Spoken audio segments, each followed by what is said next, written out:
Boa noite, meus amigos. Que Deus abençoe a sua vida. Quero falar com você aqui a respeito da constância na nossa vida. Sobre a palavra de Deus, que vai nos retratar hoje, um exemplo, é sobre o povo de Israel, que Deus escolheu para si.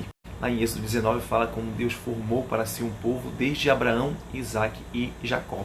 Deus usou depois o seu servo Moisés, para libertar o povo da escravidão de maneira poderosa e extraordinária. Eles tinham tudo para ter uma vida abençoada através da sua fé e ter uma vida constante. Porém, eles vacilaram em um momento decisivo da sua vida, desobedecendo a Deus, querendo retroceder e voltar para o Egito. Fizeram para si um bezerro de ouro quando Moisés estava com Deus, trazendo a palavra, a lei. Então, o que nós devemos refletir? Talvez eu e você não estamos adorando um bezerro de ouro, mas também nós podemos estar nos curvando para o hedonismo, que são nossos prazeres, para o materialismo, para o individualismo e tantos outros ídolos desta geração. Então talvez você tenha exercido uma constância de fé ou vive frequentes altos e baixos na sua vida. Como está a sua constância? Infelizmente, muitos cristãos têm oscilado na sua vida espiritual quanto na sua vida natural. Não foi isso que Deus planejou para mim e para você. Ele planejou uma caminhada abençoada. Então a proposta de Deus é uma jornada de constância e de intimidade com a nossa vida. Uma vida de profundidade. Então, olhando para a nossa vida hoje, nós éramos o quê? Nós éramos escravos do diabo, porque a palavra de Deus diz que todos pecaram e carecem da glória de Deus. Mas de Deus é tão maravilhoso que enviou seu Filho ao mundo para nos perdoar os pecados. E nós estamos aqui. Então, temos tudo para ser constante diante de Deus e ter uma vida abençoada neste mundo. Assim como o povo do Egito, muitos de nós temos lutado contra a inconstância espiritual ou natural. A inconstância de Israel pode ser a nossa realidade. Muitas das vezes experimentamos de Deus milagres, o seu cuidado, bênçãos de Deus, mas logo em seguida nós acabamos o abandonando. Estamos adorando a ídolos, ou derrotado pela incredulidade e pela falta de fé por causa dos problemas que nos cercam. Então precisamos entender por que eles foram o quê? Eles erraram. Aonde os servos de Deus, os israelitas, erraram, e nós precisamos corrigir esse erro para que não venha acontecer essa inconstância conosco.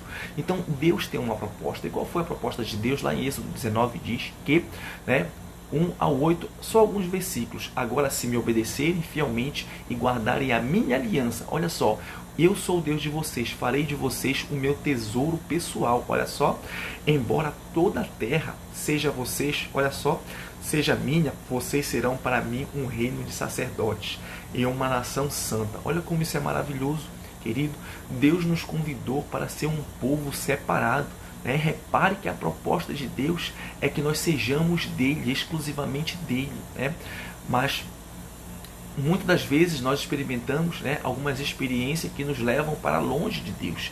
Mas Deus chamou cada um para ele se tornar um sacerdote, para que tenhamos um relacionamento íntimo com ele.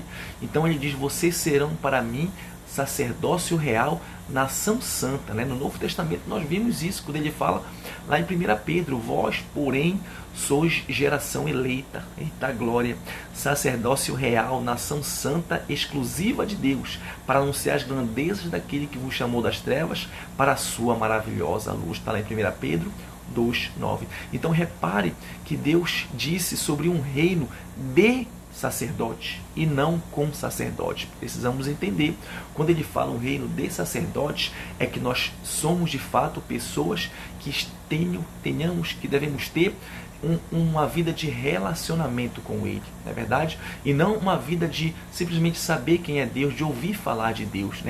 Muitas pessoas só têm algumas certas experiências e abandonam Deus e não sabem quem é Deus e vive uma vida estagnada.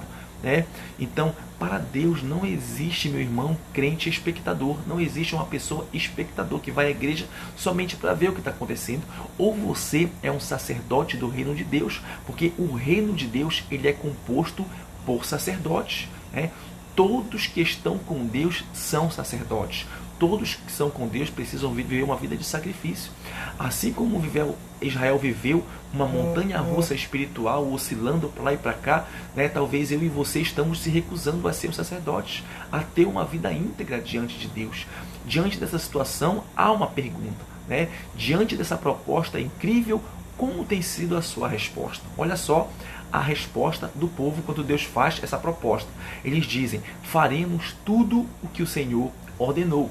Entretanto, né, a resposta foi da boca para fora, porque aquele povo, ele desobedeceu e não cumpriu, né, a promessa que Deus havia feito para ele estar alinhado com o plano do Senhor.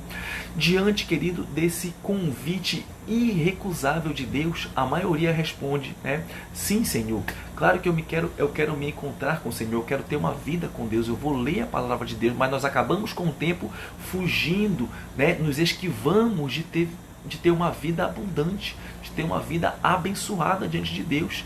E a resposta deles esclarece muito bem porque eles desistiram. Olha só, fala tu mesmo, quando a palavra de Deus diz, né? Fala tu mesmo, Moisés, conosco e ouviremos. Fale você. O que quer dizer aqui? Aqui, aquele povo, meus irmãos, decidiram delegar ao líder a função de estar na presença de Deus. Eles estavam deixando de eles irem ter um relacionamento com Deus, né, para pedir para Moisés, o seu líder, ter um relacionamento com Deus. Geralmente, quem é inconstante traça muitos planos e não cumpre praticamente nenhum deles, tá? Na verdade? Então, a maioria começa algo e não termina, né? Por causa do seu ânimo durar pouco, né?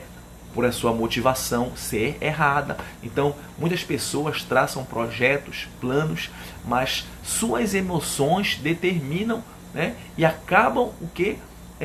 Trazendo frustração, parando. Por quê? Porque eles deixam as suas emoções dominarem, olha só, o seu comportamento. Não deixe. Você precisa deixar a razão, né, a sabedoria do alto, né, determinar com que você possa ter um proceder abençoado, né? Então a inconstância espiritual tem afastado milhares de pessoas da presença de Deus e automaticamente, né, fugido do propósito de Deus. Portanto, meus queridos, devemos nos manter firmes na presença de Deus, na caminhada, olha só, e que nada nos abale, né? Que nós possamos ser sempre dedicados à obra do Senhor, não é verdade? Como a palavra de Deus diz, né? Sejam firmes e constantes, né? Sabendo que a obra de vocês estão fazendo não é vão, porque Deus irá recompensar a cada um de vocês. Olha só, quando Moisés ficou 40 dias na presença de Deus, né? Ele estava ali recebendo a lei. Quando ele retornou, todo o povo já havia desviado. E com consequência disso, 3.000 pessoas foram mortas por desobedecerem a Deus, né, por causa do pecado. Então esse é um dos principais motivos para a inconstância espiritual. A maioria não quer desenvolver um relacionamento pessoal e profundo com Deus. Muitos cristãos, né, esperam que o seu pastor, que seu líder orem por ele. Não, pastor, ore por mim, né? Me abençoe, vá lá na igreja, eu não consigo ir. Por quê? Porque estão dando prioridade para as coisas materiais, para as coisas deste mundo, e não estão conseguindo exercer uma vida de sacerdote, uma vida de relacionamento profundo com Deus, né? E automaticamente nós estamos jogando fora, né, o que Deus fez por nós, que foi o preço que Ele pagou com alto sangue. Olha só, Ele morreu para nos dar acesso à sua presença. Então pergunto para você, você tem exercido o seu sacerdócio? Você tem exercido a sua vida com relacionamento com Deus? Que Deus não fale conosco, para que não morramos. Eles disseram assim: vá na presença de Deus. Eles tiveram medo, sabe por quê? Porque eles não queriam abrir mão dos seus pecados, Eles tiveram medo de ser mudados e confrontados. Muitas pessoas resistem para ser transformados por Deus e continuam numa vida pequena, numa vida de pecado. Muitos não estão dispostos, olha só, a entregar algumas áreas da sua vida diante de Deus, da presença de Deus. Alguns sonhos que não estão de acordo com a palavra de Deus, pecados, feridas que estão guardadas no coração, que impedem de você liberar perdão, que impedem automaticamente de você ser abençoado por Deus. Deus, Ele quer moldar o nosso caráter. Deus, Ele quer que nós sejamos a sua imagem e semelhança.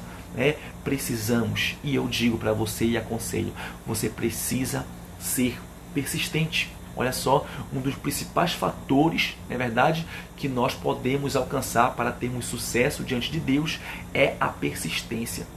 É nós sermos o quê? né, firmes, constantes. Então a inconstância espiritual ela vai impedir de você ter sucesso. Então você precisa persistir em suas tomadas de decisões.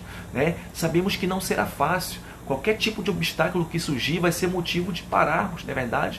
Mas o salmista diz no 119:12: inclina o meu coração a cumprir os teus estatutos para sempre até o fim. Olha só, então assim como o salmista ele falou para o Senhor, inclino-me para os teus estatutos, para que eu possa cumpri-los até o fim. Assim, querido, eu desejo para você que você possa ser constante, que você possa ser abundante na presença de Deus. Coloque diante dele os seus planos, que eles darão certo. O caminho do homem pode ser mau aos olhos do Senhor, mas quando você coloca os seus planos, os seus projetos alinhados com a palavra de Deus, Deus ele começa a te honrar. Sabe por quê? Porque ele vai te dar sabedoria, ele vai te mostrar qual o caminho certo a você seguir. Assim, eu quero me despedir com você através dessa breve palavra e que Deus lhe abençoe. Amém? Então a palavra do seu amigo Célison aqui é que você tenha constância na sua vida. Aquilo que você projetou, aquilo que você colocou este ano, você vai conseguir. Determine. Peça a ajuda de Deus. Quando vier os obstáculos, quando vier as dificuldades, Deus estará com você para te dar o escape que você precisa, para te dar a força necessária que você precisa. Assim sendo, eu me despeço e que Deus abençoe.